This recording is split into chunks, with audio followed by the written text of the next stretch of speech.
আসসালামু আলাইকুম রহমতুল্লাহি ওয়া বারাকাতুহু। আমি জামশেদ মজুমদার, ঘরের বাজার থেকে।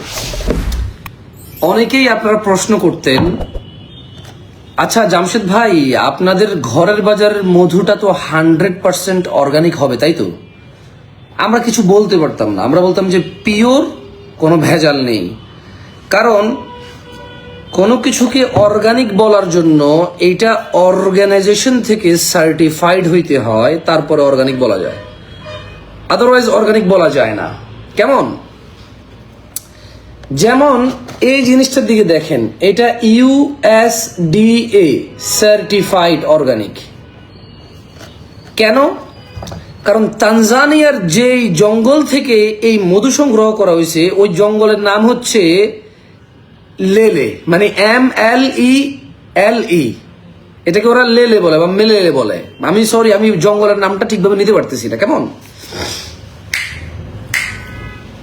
সো আলহামদুলিল্লাহ, প্রায় 7 থেকে 8 মাস আগে আমি নিজে ঘরের বাজারের টিম আমরা গিয়েছি তানজানিয়া গিয়ে আমরা দেখেছি যে ওই জঙ্গলে যে এলাকায় মৌমাছি মানে মৌমাছির ফুল বা মধু সংগ্রহ করে মৌমাছিরা, এই পিছনে লাইটটা একটু নিয়ে বাবা, দেখো তো না, পিছনের এটা, পিছনের এগুলা। হ্যাঁ, এটা চলুক, বন্ধ করো না, আলাদা আলাদা সুইচ বন্ধ করো, জ্বলুক, ওগুলো জ্বলুক, এইগুলো বন্ধ করো ভাই। হ্যাঁ হ্যাঁ, ঠিক আছে, পারফেক্ট। সো কোনো কথা আছে না? ঠিক আছে, পরে কথা বলবো ইনশাল্লাহ। সো যেমন আমাদের সুন্দরবনের মধুটা, সুন্দরবনের মধুটাকে অর্গানিক আমরা মনে করি। কেন মনে করি? তবে আমরা অর্গানিক বলতে পারি না কেন? কারণ আমাদের কাছে কোনো সার্টিফিকেট নাই। কারণ সুন্দরবনে কোনো সার, কীটনাশক, মেডিসিন, কোনো চাষবাস, আবাদ কিচ্ছু নাই। সুন্দরবনের জেলেরা কেকড়া ধরে, মাছ ধরে, মোয়ালরা মধু কাটে। ওই বনের প্রত্যেকটা গাছ বৃষ্টিতে ভিজে, রোদে শুকায়।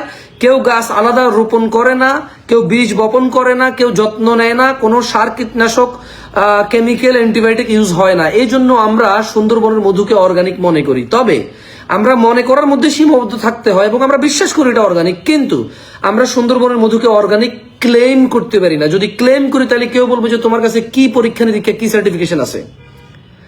বাট সুন্দরবনের মধু কতটুকু পাওয়া সম্ভব? বনের সাইজও পৃথিবীর অন্যান্য দেশের বনের থেকে ছোট। এর মধ্যে কিছু অংশ ইন্ডিয়ায়, কিছু অংশ বাংলাদেশে। এর মধ্যে বাংলাদেশে যে অংশ আছে সেই অংশের 52% অভয়ারণ্য, যাওয়া যায় না, মধু সংগ্রহ করা যায় না। তার মধ্যে আবার যতটুকু মধু সংগ্রহ হয় আলহামদুলিল্লাহ খারাপ না, সুন্দরবনে আমরা ভালোই মধু সংগ্রহ করতে পারি, কিন্তু অর্গানিক মধুর চাহিদা অনেক। তাই আমরা চয়েস করেছি আফ্রিকার তানজানিয়ার একটা জঙ্গল, যেখানে আফ্রিকার সরকার ওই জঙ্গলের, ওই জঙ্গল তো বিশাল বড়, তারপরও জঙ্গলের যেটুকু অংশ শহর ঘেঁষা বা গ্রাম ঘেঁষা বা পল্লী ঘেঁষা, ওইটুকু অংশতেও সরকার নিষিদ্ধ করেছে আবাদ, মানে চাষবাস, গবাদি পশু পালন, কোনো কিছুই অ্যালাউড নাই। কেন? কারণ যদি কোনো জঙ্গলে আবাদ শুরু হয়, তাহলে ফল ফসল শুরু হয়, তাহলে মানুষ ওই ফল ফলাদি, ফসল রক্ষার্থে ওখানে কীটনাশক ইউজ করবে, ওখানে ফার্টিলাইজার ইউজ করবে, মানে সার ইউজ করবে, ওটার যত্ন নেওয়া শুরু করবে। সো তানজানিয়ার গভর্নমেন্ট চায় না যে এমব্লেলেস বনে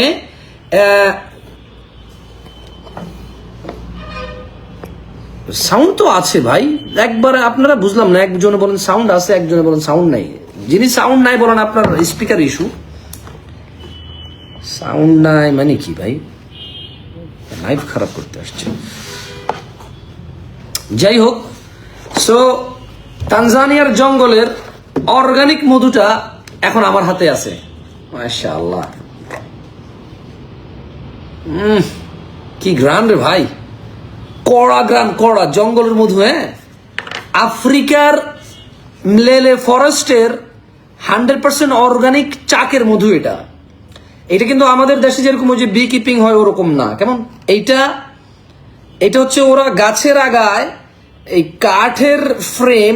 এবং একটা কথা বলি, এই মধু বছর 2 বার সংগ্রহ হয়, মাত্র 2 বার সংগ্রহ। মৌমাছি সারা বছর তার মৌমাছি নিজে মধু জমায়, নিজে বাসা বাঁধে, নিজে মধু খায়। ওরা বছরে 2টা সিজনে মাত্র 2টা মধু সংগ্রহ করে, একটা সংগ্রহ করে, এরপরে দীর্ঘদিন যাওয়ার পর আরেকটা সংগ্রহ করে।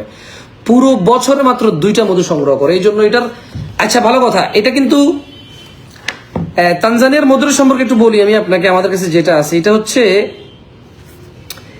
This raw honey comes from Mimbo forest in west Tanzania. মানে এখানে দুইটা ফরেস্ট আছে, একটা হচ্ছে মলেলে, একটা হচ্ছে মিম্বো। মানে তানজানিয়ার দুইটা জেলা বা দুইটা ডিস্ট্রিক্ট, ওগুলো তো আমি আসলে এত ইনফরমেশন জানি না, বাট আমরা গেছি একটা থেকে একটা 400 কিলোমিটার দূর, একটা থেকে একটা 400 কিলোমিটার দূর। কেমন মানে আমরা প্রথমে যে এলাকায় গেছি তানজানিয়ার, ওই বন দেখছি, এর পরের দিন আমরা যে বনে গেছি ওটা 400 কিলোমিটার দূরে ওই বনে শুরু হয়। কেমন? So this raw honey comes from Mimbo forest in western Tanzania, unfiltered, unheated, untreated, far from any agriculture or modern industrial beekeeping practices. This honey is harvested wild directly from native forest, naki jano, native forest, as pure as gets. MashaAllah, tabarakallah. Gluten free, preservative free, no added sugar or sweetened, ethically sourced. MashaAllah. Ya salam ya marhab. আমি আবারও বলি, আমাদের কাছে এখন আমার হাতে যে তানজানিয়ার জঙ্গলের, আফ্রিকার জঙ্গলের যে অর্গানিক মধু আছে, এইটা হচ্ছে র মধু, আনফিল্টার্ড, আনহিটেড, আনট্রিটেড। দেখেন এটা আনহিট, মানে এটা প্রসেস করা হয়নি। দেখেন তারপরে গাঢ়, দেখেন থিকনেস দেখছেন, মানে গ্রেডিং, এটা র গ্রেডিং মধুর, আমরা কোনো প্রসেস করি না, এটা 100% র। আচ্ছা আপনারা তানজানিয়া আমার ভিডিও পাবেন যে মধুর চাক থেকে যখন মধু চিপতেছি তখন কিন্তু ঠিক এরকম গাঢ়। আমি আবারও বলি, আপনারা ঘরের বাজারে ভিডিও পাবেন যখন তানজানিয়া আমি মধুর চাক থেকে মধু চিপতেছিলাম, ওই মধুরও ঠিক এরকমই গাঢ়। দেখেন আবার দেখাই, ঠিক এরকম গাঢ়, কোনো প্রসেস ফিল্টার ছাড়াই। এটা দারুণ কোয়ালিটি, বিকজ আমাদের সুন্দরবনের মধু আমরা যতটুকু সংগ্রহ করতে পারি ওটুকু আর ইনাফ হয় না, আমাদের শেষ হয়ে যায়। এরপরও আপনারা বনের মধু খোঁজেন, আমাদের কাছে অর্গানিক মধু খোঁজেন। সো সুন্দরবনের মধুকে আমরা হাইয়েস্ট প্রায়োরিটি দেই, বিকজ এটা আমাদের বাংলাদেশি মধু, এর টেস্ট আমাদের ভালো লাগে, এর সোর্স আমরা সব জানি। কিন্তু আমাকে যদি আপনাকে অর্গানিক একটা মধু দিতে হয়, অর্গানিক সার্টিফাইড এবং জঙ্গলের মধু দিতে হয়, তাহলে সুন্দরবন বাদ দিলে আমি আফ্রিকাকে বেস্ট মনে করি। এবং পুরো ইউরোপে আফ্রিকা থেকে মধু যায়, অনেক মধু যায়, আফ্রিকার জঙ্গলের মধু।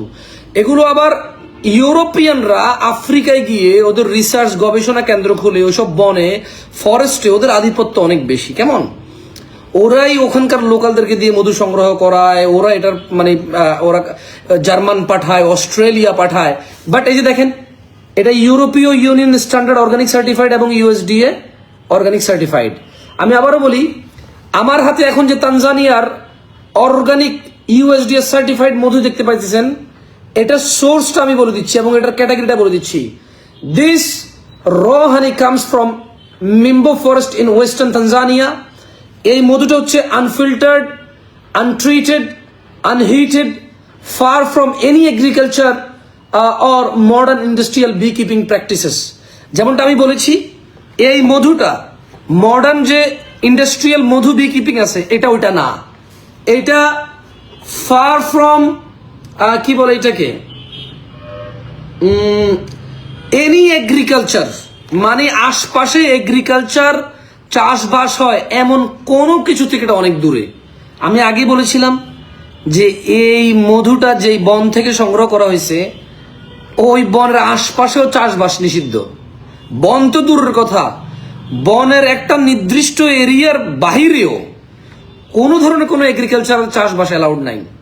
এটা জঙ্গলের মধু ভাই, এটা তানজানিয়া আফ্রিকার জঙ্গলের মধু, চাকের মধু। এটা দেখেন, মাশাআল্লাহ, এটা র হানি ভাই, র হানি মানে মধুর এইটা হচ্ছে সর্বোচ্চ গ্রেড, 100% র, মানে যেটা কোনো হিট করা হয় নাই, ট্রিট করা হয় নাই, কোনো গুণাগুণ নষ্ট হয় না যে মধুটার। এটা হচ্ছে সেটা। আজকে থেকে এটা চালু হবে, এখন ওয়েবসাইটে আপ করছে কিনা আমি জানি না, বাট যারা যারা র মধু নিতে চান ইনশাআল্লাহ সংগ্রহ করতে পারবেন। ওটা খেয়ে দেখি তো,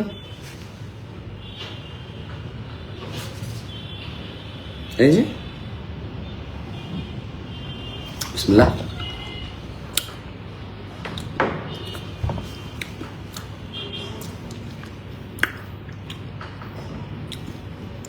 অনেক কড়া গ্রান, হ্যাঁ অনেক কড়া।